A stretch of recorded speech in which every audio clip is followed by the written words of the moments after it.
The home fitness market in 2020 has really been thriving as quite a few of us seek convenient cardio solutions that we love that also don't break the bank.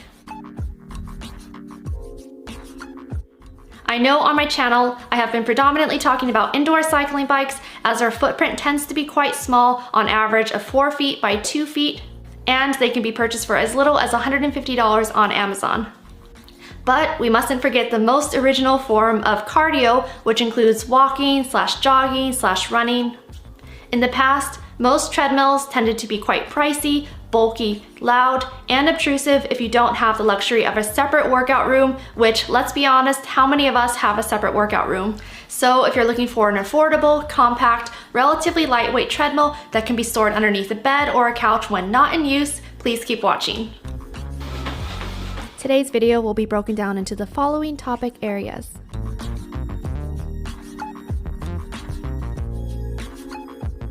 This treadmill originally retails on Amazon for $359, but there is a $60 off coupon code, bringing the total to $299. This treadmill has an easy folding mechanism and a soft drop design. When folded, its dimensions are 55.2 inches by 27.8 inches by 5.1 inches in height. So, for example, if you're planning to store it underneath a couch or a bed, you just have to make sure the clearance from the floor to the top of the bed is at least 5.1 inches. This treadmill weighs 75 pounds. It has a 2.5 peak horsepower motor, providing speeds from 1 to 12 kilometers per hour. It also supports weight up to 260 pounds. It has a 16.5 inch wide anti-slip belt, and it also has 12 preset training programs.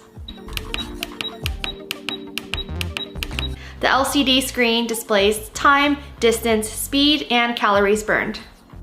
It also includes 6 non-slip mat pieces for the leveling feet. This treadmill was first available on Amazon on September 7th, 2020, and is currently ranked as number 26 in Treadmills. So now I'm going to talk a little bit about my experience with this treadmill. The first thing to note is you must have the magnetic safety strip in place or else the treadmill won't turn on.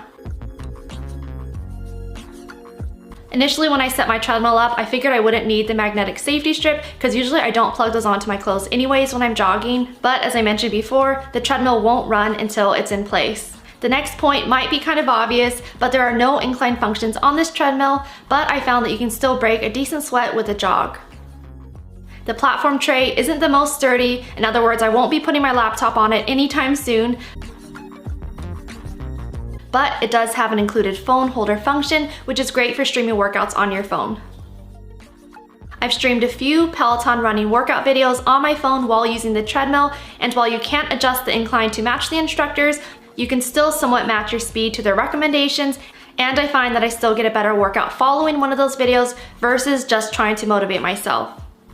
Now, since this treadmill is compact and only 27.8 inches in length, it may be a little bit awkward for a taller person if they're running. I'm 5'4" and I find the size to be perfect for me and my stride length.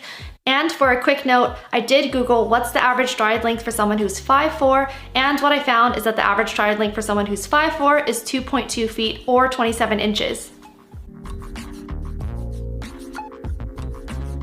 So I just finished my first workout using this treadmill. It arrived in the mail yesterday and we set it up, and I wanted to test it out today. This is my first time testing it out. I did a quick 20-minute workout and did a total of 2 miles. I just used the Peloton app on my phone. The class I took was with Andy Spear, and I just set my phone right here on this little ledge. At first I was a bit skeptical on how it would hold up when running on it, and luckily it was fine. Of course it doesn't have any sort of incline, but it's fine if you want just like a flat, easy road. And one thing I like is that the Peloton app also syncs to my Apple Watch, so it is able to track those workouts and those runs on it.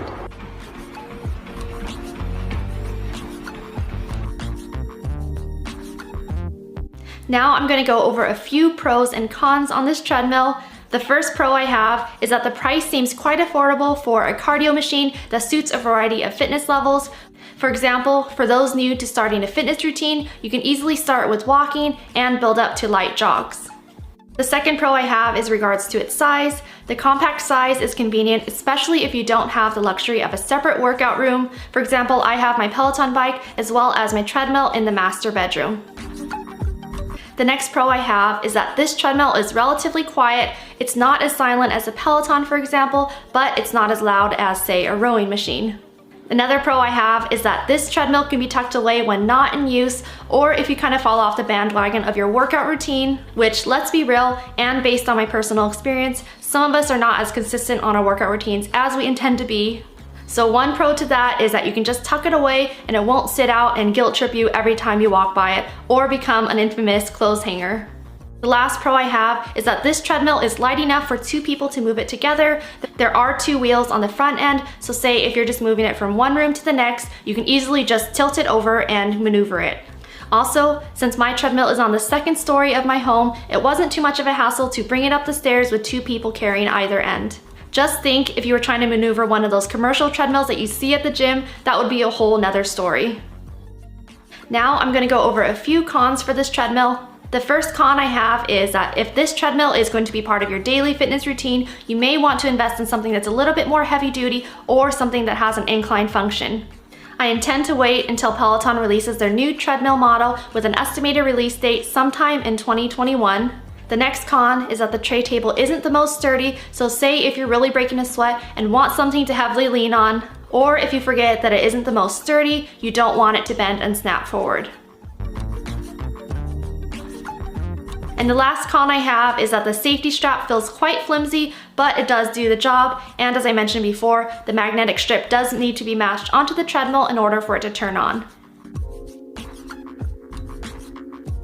So anyways, that should do it for today's video. I hope you enjoyed it. Comment down below, what are your thoughts on this treadmill? Do you think it's a great, affordable, compact option, or would you prefer to invest in something that's a little bit more heavy duty, or something that does have an included screen?